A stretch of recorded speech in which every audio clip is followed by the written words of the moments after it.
Hi, it's Larry here of Xbox Live's Major Nelson. And yes, Project Scorpio is shipping later this year, but right now we're shipping another console to our developer friends. This is going to enable them to create great content, games, for you, the gamers. We're going to catch up with Kevin Gamble from the Xbox engineering team to tell us more. Kevin, thanks for joining us. I want to talk to you about the Scorpio dev kit. Why did we do a Scorpio dev kit? So Larry, when we went and kicked off Project Scorpio, we actually went on the road and talked to our third-party development partners and talked to them about really what they wanted in a dev kit. It's important to the team, kind of the way we think about the development process is to get the tools out of the way of the developer and really enable them to create the game they wanted to create and kind of in the vision that they wanted to create it in, and make sure our tools are out of the way. And the dev kit is really an instantiation of the feedback we got from our third-party development partners and first-party development partners. Can you tell us a little bit about game development? Why do we need a separate piece of hardware for game development? That's a good question, Larry. One of the pieces of feedback we heard back from our partners was that many of them like to come in what I'll call kind of a higher spec than what the retail kits would be. And so it was important to provide kind of some additional headroom for the developers to come in, kind of so they could come in higher and then tune lower as they got closer to shipping their game. And that kind of enables them some faster iteration times where they can just get the game up and running and then tune later as they get closer to ship.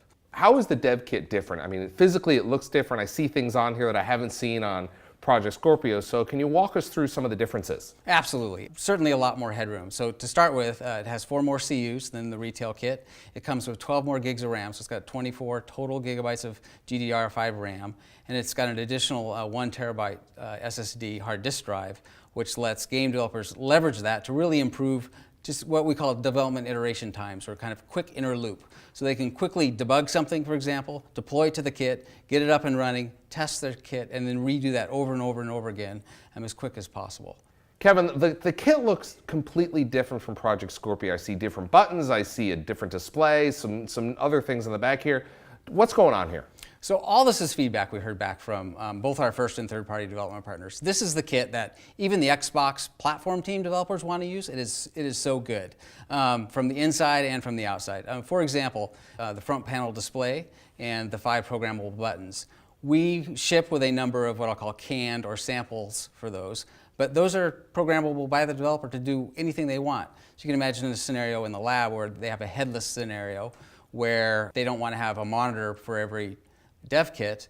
They can use these buttons to basically change the gameplay. I've even seen some developers use like mini versions of their games so they can kind of see what the console's doing. I hope we actually have kind of an open source ecosystem of this eventually in the long run. But game developers can do anything they want with it. I've seen frame rate, as you mentioned. I've seen many versions of the game. I've even seen people create games specifically for the front panel display, just for fun. Yeah, is it running Snake yet? That's all that really matters. Snake is running, and I can show that to you. I also noticed around the back, it looks very similar to a Scorpio unit, but there's an additional network port. Why do developers need that? Yeah, it was important to us, Larry, that we have every port that is in the retail kit so they can actually test true retail scenarios, including HDMI in. But we did add a second NIC to allow developers to essentially monitor their network traffic on the main NIC and have all their debug traffic on the second NIC so the two wouldn't necessarily collide. Kevin, one thing about the consoles is you can now stack them, and that may not sound like a big deal, but it actually is to developers. Yeah, that was really actually hard for the hardware engineering team, because in previous dev kits, the airflow and the cooling was actually through the top, making it impossible for game developers to stack these unless they actually created, and I've seen this in a few studios, some level of kind of buffer between the dev kits. Like a riser. Exactly. I've been to game studios where I've actually seen Legos kind of in between the 2 dev kits. So that was a piece of feedback we heard, and we changed the way the airflow comes in. So it basically comes in the back and out the sides, and that allows the kits to be stacked 10 high. So for example, Turn 10 Studios has a great lab setup, and you just go in there and they have tons of Xbox dev kits stacked up to 10 high with only one monitor kind of controlling all of them. Kevin, I want to talk about Dolphin. For those of us that have been in the Xbox team for a long time, it's a major moment when Dolphin appears on the console. Can you give us some history of Dolphin and how it appears on this XDK? Absolutely, Larry. Dolphin has a lot of sentimental value for me. As we start a project, one of the first things we actually start to implement is Dolphin on console, and we've actually done this since the original Xbox. We've done it for the original Xbox, we did it for Xbox 360, we've done it for the original Xbox One, and now we've done it with Project Scorpio and its development kit. It's a way of bringing up the graphics subsystem and proving out some of the timings and performance we want in a kind of a neat, fun way, which you'll actually see in a minute, because we actually have Dolphin hooked up with the front panel display on the dev kit, where you actually can add dolphins, delete dolphins, just do wireframe dolphins. You'll see it in a couple minutes. Kevin, I also noticed there's this additional piece of hardware hanging off the back here. What is that for? That's what we call the Xbox transfer device. And one of the pieces of feedback we heard from our partners was iteration times were super important. And part of that iteration time is kind of deploying your build from a PC to the console. And what the Xbox transfer device facilitates is speeds up to 450 megabytes a second. So deployment can actually happen in less than 4 minutes. Where traditionally, without that device, it would take for a full build potentially up to 20 minutes. So it really helps them iterate quicker on their game title.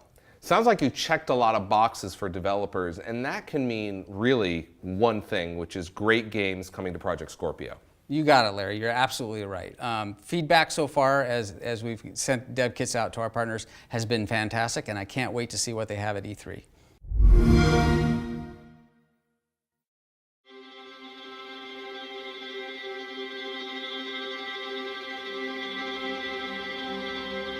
Two years ago, when we started on this journey, you told us you wanted certain things from us. You wanted power, you wanted community, you wanted choice. This product that we're announcing today is absolutely the culmination of all of your feedback and something that we think will truly move Xbox forward. When we think about the future of Xbox, we think about removing barriers. For me and for the fans and for the developers, Xbox has always meant innovation and the latest technology, and delivering the world's most powerful console is something we absolutely want to do. This is the console that developers asked us to build. They wanted a console that had no boundaries, had no limitations. And that technology component to us is what we really need to make our vision and our art come alive. When I saw the specs of this thing, I'm like, wow, I got through to they're really going for it. They're not holding anything back. So we gave the SoC 6 teraflops of computing capability to be able to handle 4K resolutions. Gamers are going to get the most powerful graphics processor that's been put into a game console today. It's going to make developers happy, it's going to make gamers happy, because they're going to get a very powerful GPU out of it. The highest res, the best frame rate, no compromises. You get 4K gaming, true 4K resolution. I can't wait to see what developers actually do with all that horsepower in the box. We can render at 60 hertz. We can render fully uncompressed pixels, even more real, more vibrant. It's amazing. And what we're able to do now is bring that to the console player. My job as a game maker is about immersion. It's about to put you into an experience and let you live that experience.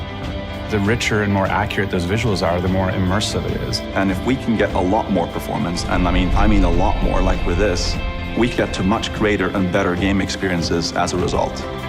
We're moving Fallout 4 to VR, and to have a console that can support that at the resolution and speed that we really want, I think it's going to be magical. This console is 100% for you guys. We read the articles, we read the reviews. It's the We Heard You console. So that doesn't mean that we are leaving the original Xbox One behind. Every single thing that we've done for Xbox One will continue to work. We add to the capabilities of the Xbox One and the Xbox One family without forcing gamers to abandon all the games in the community that they love so much. These two systems are part of the same family. The games will work on both, the accessories work on both. Well, the box we're building is incredible. It's going to have 8 CPU cores, over 320 gigabytes per second of memory bandwidth, 6 teraflops of GPU power.